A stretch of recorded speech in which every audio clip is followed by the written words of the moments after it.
Ladies and gentlemen, Killer Keller here. This is Chatting Crypto for the Crypto Rewards Studios. Big shout out to all the guys inside. We have a special guest inside the place. That question, techno dance specialist, providing the cleanest, best cuts for your dance floor needs. Article, aka Steph. How are we, brother? Yo, easy, Killer Keller. Yeah, big. All good. Respect. Thanks for having me on. Yeah, man, you know it's all about crypto, but I tell you what, bro. I mean, we were just getting into it before. We were just starting chatting. Yeah. Early days, 2001-ish, drum and bass. There was some good raves back then. Some beautiful. You know, that new sound that was coming about. You know, big. Yeah. Good time to be a raver. Yeah, those days you got to be a raver first, haven't you? Before you know. Fundamentally.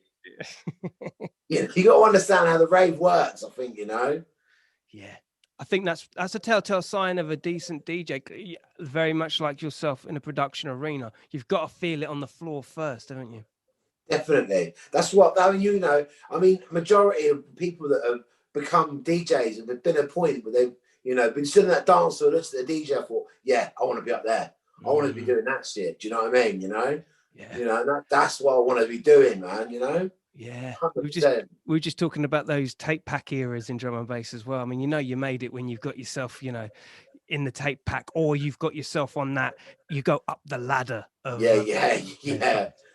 You're part of history now. That's it. It's there forever. Legacy crew inside the building. Of course, we're going to talk about crypto and more. How's it been for you in lockdown at the moment, Steph? Well, you know what? It's, you know, I've made the most of it. Yeah. I've got 2 kids, 5 and 7. Yeah. All right. So obviously gigs have been minimal, you know, a few little like social distance gigs, you know. I've been spending a lot of time like digging deep, selecting records, doing what I can, man, you know, musically, you know, just to try and keep myself afloat. Done like a couple of live performances, and you know, but you need the crowd, you know. That's what I miss. You know? Yeah, I do know what you mean. And I often think to myself, because there is this new chapter in the music evolution where people are doing things very much like this. And one thing that crypto has provided is an open opportunity for a new way of approaching clubs and raves when we go back. I would kind of hate to see it with all the efforts that's gone into all the different platforms where DJs are exposing themselves in different ways. And that's not metaphorically speaking. I'm talking as in DJ. Of course. You know, I'd hate it for it to all go because everyone's suddenly gone out and back to the raves trying to make it how it used to be, you know? I don't think it's going to happen that quickly. I don't think the transition can be that smooth. It can't go from where we are now to how we used to be overnight. You know, I still got to think there's got to be some sort of transition. And if we can use some of the things that we've learned in the last year to bring into, you know, what we know already, you know, we could really, you know, accelerate dance music culture even bigger. You know, like what was it? Someone was saying, like, you know, getting like someone like a DJ that can't get to a certain country, but then to perform live somewhere else, and then to be on a screen while people are raving. I know it sounds a bit odd, but it's possible. Yeah, it's not quite that, you know. It's possible. Possibilities are endless. You know, it's almost like a step up from that. Would be almost like a step up from VJing, wouldn't it? Yeah. So it's sort of live DJing. But they're not actually there. But you know, you don't know. You're still not feeling the crowd. But as I say, you know, there's going to be some positives that are going to come out from all of the other stuff that we've gone through over the last year. You know, but apart from that, I've stayed positive. Yourself, get through it. Yeah, got to get through it. We've got, you know, I think I always, the glass is always half full with me, and I kind of like the idea of going back into the things with a different perspective. I also felt like there was a maybe might be a bit spicy me saying, but it was a bit stagnant. It was like the same names were going up on the same festival lineups. It was the same people pulling the money strings. Now it's like, okay, well, I'm not saying that's going to change dramatically in that sense, but I feel is a level playing field now. You know, there's almost a reset button. Yeah, there's a little reset button now. It's like, hang on a minute. There's like, you know, now we've got to build it up again. You know, the game's changed now. You know, and I think, in a funny sort of way, I think the ravers that were going raving, say when we were going drum and bass raving or garage raving, that were going raving now, they've had almost been blessed with raving again. Yeah, fact. Do you know what I mean? But, yeah, they've been able to go raving, not just clubbing. Yeah, you know, they've been able to, you know, all of a sudden it's underground raves everywhere. Cool as shit. Cool as shit. So cool. Yeah, it was all underground raves back again. You know, you know, the feds are shutting down raves, and you know, there's like, you know, WhatsApp groups and you know, Instagram, and all these different groups. You know, and it's become a bit more of a secret again. You know, so people got to have experience raving, not just clubbing. Yeah, it's like there's because for a little while the danger had been left out of music. They were, you know, considerations on getting rid of carnival, which arguably is the most enthralling, dangerous thing you could do, right the way through to like I don't know, even pirate stations, they've been kind of dismantled. Exactly. Yeah. This is like cool now. Like it's almost like it's given a new energy of there's a rawness. Danger. There's a rawness again. Yeah, there's a rawness back in music, which is what we need. And there's a new generation that have been born out of that rawness that are gonna bring something, you know, exciting back into the new scene, like a new revolution. I'm hoping for that, you know. Definitely. Well, you've always been ahead of the curve, brother. It's got to be said. Article does not muck about, and you know, in terms of technical abilities, you've always been forward focused. The style of music up front. Let's take it back. When did it begin with you, bro? When did you first touch the decks? When did you first get into music? Explain your story. I think when we first introduced to it as a friend's older brother, I think I was 11 when I first heard hardcore. Yeah, it was my friend's older brother in hardcore. Yeah, like proper hardcore, 91 hardcore. And I was like, what is? He just got my ear straight away, and I was like, what is that? You know, what is it? He's a few years older than me, right? And I used to go to the record shops with him. Yeah, right. Yeah. And he basically used to rob my pocket money to buy records, and I just collect flyers. Yeah, right. I didn't care. I didn't quite understand what was going on because I was a youth, but I was like, you know, I just was excited by the flyers and the music, and the whole thing excited me from a really young age. You know, you know, for me, first of all, before DJing, for me it was MCing. That's what got me. No way, really? Yeah. Like you know, obviously like Skibber, Shabba, you know, original Rinse FM, Riddles. Yes. You know, Wiley, Pay As You Go. That for me, that's my sort of roots as well. You know, incredible. Because I come through jungle, garage, and then I was on. Funny enough, I think you checked the Luck, didn't you? Yeah, I was on Lush as well. Right. MC him, and then I got in with Joel, and then I went touring with Joel for about 3 or 4 months. Like Joel, as in DJ Luck. That's it. Okay. So I went with DJ Luck. Me and him. I traveled around the country with him for a while, MCing. You know. Just for jokes, you know, not like on the flyer or nothing. I was just hanging in, and then I think the garage scene just got a little bit for me. I don't know, too many people fighting over the mic, and it just lost the ravey energy sort of thing, you know. Yeah, so that sort of set me in a different direction, and that's when I found house music. And that's I mean, and here's the thing about house music is it's not too dissimilar. I think the tempo, the attitude, what the intentions are with techno and dance, it's part of the rave culture, isn't it? It all comes from the same beast. It's just different trees, different branches from the same beast, you know. Yeah. You know, I mean, a lot of the house music and techno music I play is quite gritty anyway. You know. Let's begin what time of night it is, you know. We're at 6 in the morning or peak time set, or you know, I like to mix it up a little bit, you know. I've had the best nights. My inhibitions have been lost because I'm not, you know, I grew up on the hardcore and you know, pre-Prodigy. Yeah. Yeah, I'm talking about. Yeah, those eras. Original breaks, yeah. Yeah. Exactly. Yeah. And it was so immersive, man. You don't actually realize 95 sort of stuff. That's right, 95 era. Yeah. And it's so immersive. You don't actually realize how fast the tempo's slowly going up over the months and years that you listen to it. I listened to some of the stuff now, and I'm like, geez, that's actually quite faster than I remember. yeah. I literally did that the other day. I bought a record, right? I bought Rushing on Pink Champagne. right? It's an old hardcore record, right? And I remember it in my head, and I put the record on, right? I was buzzing. I took time to find this record, right? I put it on, and I was like, fuck, how far is my tempo? I was like, that's normal. It's like listening to the fucking Chipmunks. Yeah. On speed. Chipmunks on speed, bro. But it gets me. It gets me. That's what it was. It was sick.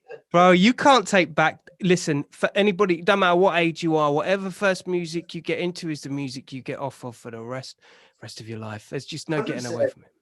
And then, do you know what? There's no such thing as someone says now. You know what? When I was a youth, my music with this, my music with that, it don't matter. Because when you're younger and you first hear music, like you say, that's the music this part of you, you know, forever, you know? Yeah. Regardless of what it sounds to other people, to you, it's always in your heart, you know? Yeah, that's right. Is there because there's a sound to your stuff, particularly as a selector, what is it you're after in a sound? And what do you know of yours that resonates and connects the most with an audience?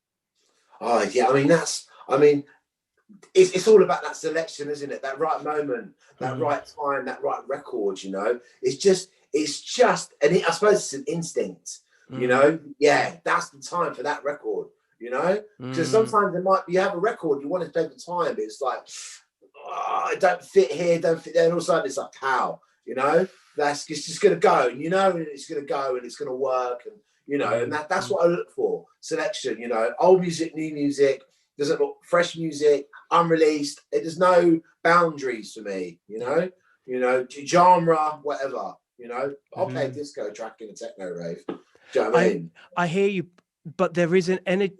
I think you're talking about energy because one thing I hold real close to me and I value with my DJs is a degree of integrity whereby, yeah, you're right. We can throw things in just as curveballs, but I put you up there with Shy FX, Stanton Warriors, and you know yourself as what you are, what you represent. Do you know what I mean? Yeah. I kind of I respect that in my DJs. You know what I mean? Like you know what you're going for. Do you know what I'm saying? Yeah, of course. Yeah, 100%. Oh, you go up there with research, and you know you put time and effort into understanding your music and respecting your music, you know, record, and respecting your crowd as well. You know. Yeah, for sure. What's your proudest moment thus far in your career? No, it's. I mean, it's a hard question because I have thought about that. I mean, proudest moments. I mean, I can tell you when one of my favorite sets was. You know, because I feel quite proud of what I've achieved. You know, but one of my set was at Sankey's in Ibiza, and I closed it. From 5 till 7 in the morning, like Monday morning, and so I suppose this is my proudest moment. And I just went from 5 till 7, and it just flowed perfectly. And for me, I was just like, someone come up to me, the guy that works in Sankey's every week, right? He works there. He came up to me and he goes, "Bro, I've never seen this place so ram. No one's left at that time in the morning." For me, that was a really proud moment. You know, it was one of my favorite sets, and someone's come up to me and go, "No one's leaving, man." You held that crowd for such a long time. You know. Bro, that must have totally and utterly. That's the mountain, isn't it? That's like everything. Wow. Yeah, and as well because I was so like anxious building up to it, and it just went so well. So that was a really proud moment and a big achievement as well. You know. Yeah. Would that be one of your favorite venues you've played before as well? Would that be up there? Well, I mean, the most special venue I've played is Space in Ibiza. You know, because for me, Space Ibiza, iconic. I've been going there since about 2000. Been going to Space 3-4 times a year. Yeah, and I always end up in Space. Wow. Sometimes some Space used to open on a Sunday morning and close on a Monday morning. So you've been there for 24 hours. Jesus. And I used to do that. So that's a special place for me. Yeah. That's second home for you, bro. A lot of Red Bull, you know, that sort of thing, you know. Yeah, I know what you mean. But to be able to play somewhere you spent so much time as a raver, you know, I've been raving there for like, you know, 18 years, and then I got to play there. Yeah. That was like, do you know, it was almost like icing on the cake. Because I'm done. You know what I mean? You know, it's mind blowing, isn't it? And I love it when that shit happens. Yeah. I sometimes, tell me how you feel when I say this. I've done gigs before, and I've done the thing that I've always wanted to do. Like it's small to everyone else, but it was huge to me. It could have been anything, venue or what. It's just something really significant. And there's a level of PTSD after it. Yeah, I know. Yeah. I'm like, well, what do I do now? Yeah, I know. What's it? Well, that's it now. I'm done. You know what I mean? I was just going to get mashed up and try and process it. Yeah, man. I'm like, oh, I've done it. Oh. Yeah. Yeah. It's so silly. It's just... Yeah, I know. Then you've got to find the next sort of goal and work towards it. And, you know, and then I was lucky enough to play in Amnesia as well, which was, I was a resident in Amnesia 2 years. That was when things got a bit serious, like, you know, playing Amnesia. I mean, that's one of the biggest clubs in the world, you know. Without question. You know, and it's just to stand there on that booth where my icons have stood was quite sort of extremely humbling and very much sort of like fucking, like, you know, you can feel the presence of like just dons everywhere. You know really? what I mean? Is that the energy? You can feel it. Yeah, you can feel it. I'm like, well, I'm lucky to be here, you know. Wow. Yeah. I mean, again, how'd you go back from that? How'd you go back from that? But we move forward, innit? And again, just relying on those experiences of moving forward into this new area of Clubland and what it's going to be like. We now have Bitcoin and NFTs and all these other crazy things. It's crazy. It's amazing. I mean, it's the way it's especially with CRS, the way it started and synchronizing with music now. It couldn't be more perfect. Yeah. You know, it could be a more perfect time. You know, it's a perfect marriage. Yeah, it really is. It really is. And NFTs, crypto, everything has suddenly been pole vaulted to the forefront of everyone's, you know, it's almost become this overnight buzz, hasn't it? Yeah. Literally. It's every day someone's talking about it, you know? Yeah. Every day someone's talking about the positives, the negatives, the NFT, someone made this sort of money, someone lost that sum of money. And then everyone's like, everyone wants a part of it. Yeah, you know, no matter what it is. And now artists are getting a part of it as well. And I'm sort of thinking, this is like, you know, this is the future, man. It really is the future of currency. You know? Yeah, for sure. You know what 100%. I find interesting about the NFT thing, especially, is the call to arms of creativity in the scene. Like the industry's calling out for pure creative energies from creative people. Do you know what I mean? Without the blockage, without the, you know, people have got a free run. Yeah. You know, free creativity now. Yeah. You know, people can just start their own coin and have their own creativity and then, you know, do their own thing. You know, they're going to be able to just expand to another level. You know, and there's different components, there's different players. There's different players in the game now. It feels like this is a whole, you know, even the meta world stuff, the metaverse stuff is like, it's a whole different, whoa, you know what I mean? Yeah. I feel literally like you said a minute ago, I think lockdown has made us propel 10 years in technology, in music, in everything, you know, and then it's just set everyone catapulted us, you know, to a whole nother league. And I think everyone's just trying to just figure it all out now. Think, right, what we're gonna do with this now, you know? Yeah, for sure. That's it's working. Yeah, 100%, Steph. I agree. Well, how much do you know about cryptocurrency yourself? I mean, crypto as a currency, you know, it's you know, it goes up and it's traded and so on and so forth. You know, I know enough as I need to know. You know, and it really intrigues me. That's why when I'm being part of CRS, I'm even more intrigued as an artist. Yeah. You know, to see how it will help me as an artist. You know, and how it will help the fans as well interact. You know, and how the coin's going to work. The currency is going to work as an actual currency.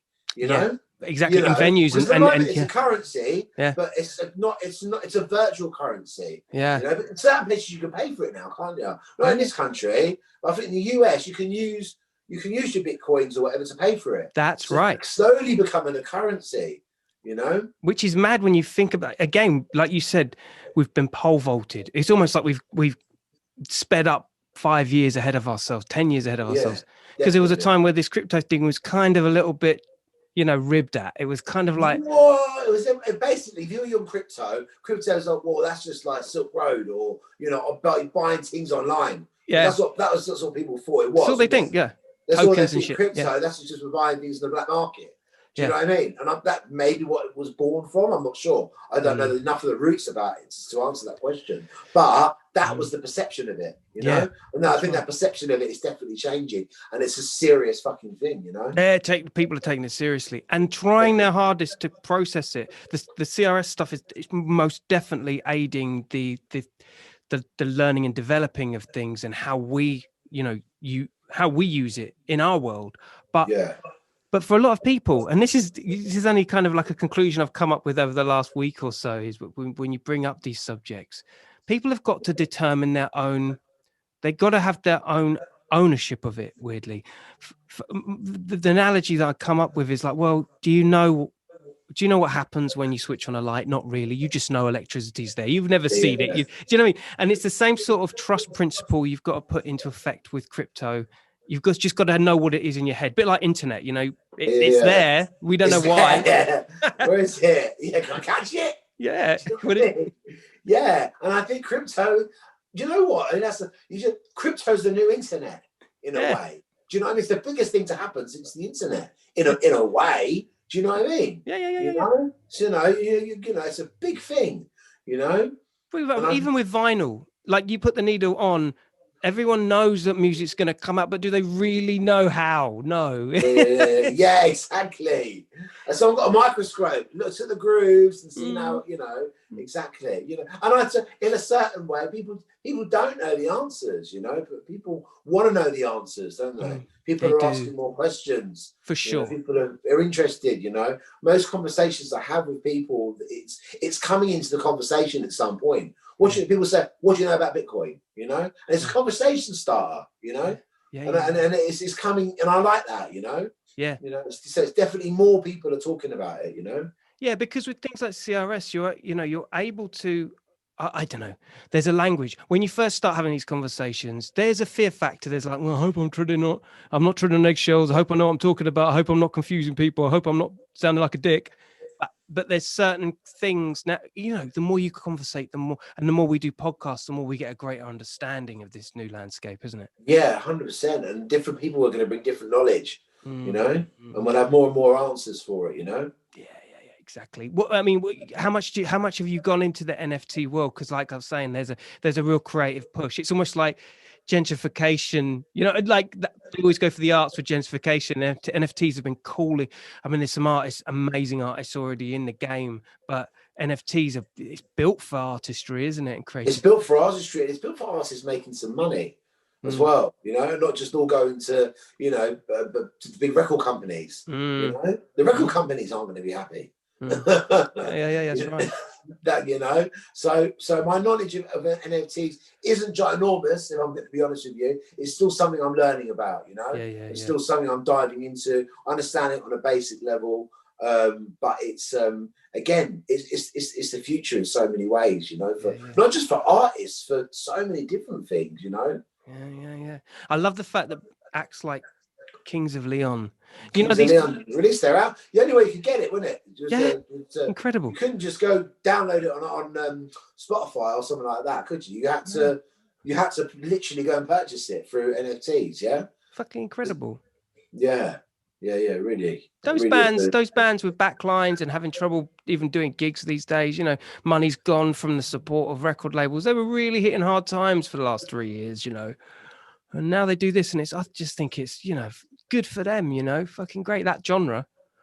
Yeah, definitely. And people love it. So, you know, respect anyone that comes and delivers the idea and does it to that accuracy. I've got big respect for them, you know? Yeah, exactly. All about that. what you got planned? What's next? What's next for the Steph Oh, do Bamford you know article? what? I mean, you know what? I've got some. You know what? I've got some lovely gigs, festivals. I've got some nice warehouse raves coming up that I'm not sure if I can release the dates yet. Afraid.